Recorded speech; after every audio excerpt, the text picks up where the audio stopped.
elite ultra runner and Run Live clinical gait specialist. And I'm going to talk to you guys today about how mobility plays an important role in your running.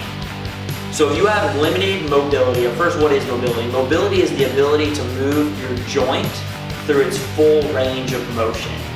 And when we're looking at running and how mobility plays a role, we're really going to be looking at mobility in a couple major spots during the load acceptance phase of the gait cycle. So when you're running, you're just doing a series of single leg squats to hops over and over and over again. So it's during that load acceptance, that mid stance portion of gait, when all your weight's on one leg and you're flexed at the ankle, the knee, and the hip. Usually what we see here at Run Lab in the clinic is people have either limited mobility in the ankle, the knee, the hip, or the low back.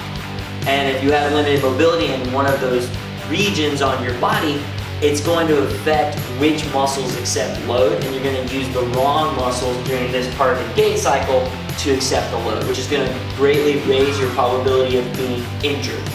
The second reason with that problem with limited mobility is if you don't accept load efficiently using the proper muscles, well, when you go to push off and you go into that propulsive phase of the gait cycle, well, since you didn't accept load efficiently, well, now you're not going to push yourself forward efficiently. You're going to have a higher probability of using the least efficient muscles or less efficient muscles to push yourself forward, namely calf dominance, so raising the probability of getting some calf pain, or maybe overactive pulling yourself forward using your hip flexor, or that rectus femoris in that quad being over-engaged. So just raising the probability of being injured there as well.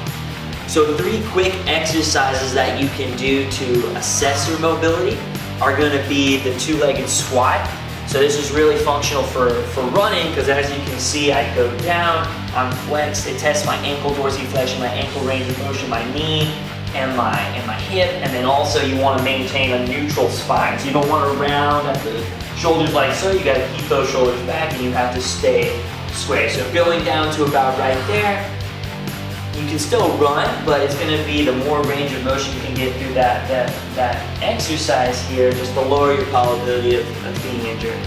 The next one is going to be lunge with reach. So I lunge forward, again testing that triple flexion, and then my right leg is back. I'm going to reach up and over with my right hand, and I'm going to assess, do I feel any restriction or lack of range of motion through this hip flexor right here, and then through the side of my rib cage, the side of my abdominals, and then my low back.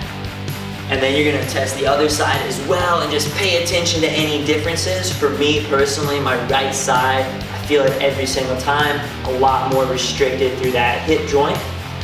And then the third exercise, or third assessment, is going to be lunge with reach. So same thing, assessing that triple flexion at the ankle, knee, and the hip, rotating over the leg that's out in front of you. You're going to feel a little bit more through that hip flexor if you have any restrictions there. And then also more of that spinal mobility going with that rotation, with that rotary right there. So again, you do those 3 exercises, you pay attention to any restrictions that you feel, and then once you identify those areas, you're going to go ahead and attack those areas with your foam rolling tool. So we have the trigger point MB5 ball and the trigger point grid. Just for me right now, for demonstration purposes, I'm really restricted through the hip and through the ankle. So I'm going to go ahead and find that area, really hit that hip flexor for about 2 to 3 minutes. I'm going to hit the side of the hip, so the glute medius, that glute maximus, 2 to 3 minutes. And then that low back for 2 to 3 minutes. And if you don't have that long to foam roll, even going for 60 seconds on each area is going to start to regain that mobility and that health of that muscle tissue in that joint.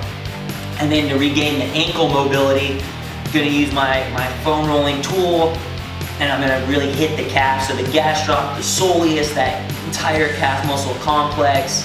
Again, 2 to 3 minutes, but if you only have 60 seconds, just find that most tender area.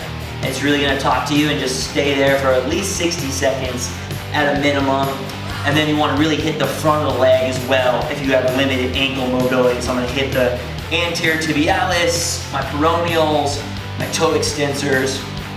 Again, really find that most tender area.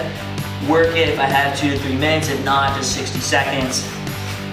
Once you foam roll out those restricted areas, you're re-perform the 3 exercises, so 2-legged squat, pay attention. Do you feel less restricted? What is your body telling you? Can you get a little bit deeper into that exercise? Lunge with reach, again on each side, paying attention to what your body's telling you. And then lunge with rotation, paying attention to what your body is telling you. Once you feel like you've made your gains for the day, you can go out for your run. And this is going to be important or you can perform this before running, lower your probability of being injured. But if you're in a rush, just doing this before you go to bed, it's really about just maintaining the health of your muscle tissue, of your tendons, and of your joints. And doing this about 3 to 5 times a week, just 10 minutes, is going to be a great investment on your time. Think about it as hygiene for your muscles, hygiene for your tendons, hygiene for your joints. Just the ability to move free of restrictions is going to greatly lower your probability of being hurt and really optimize your running performance.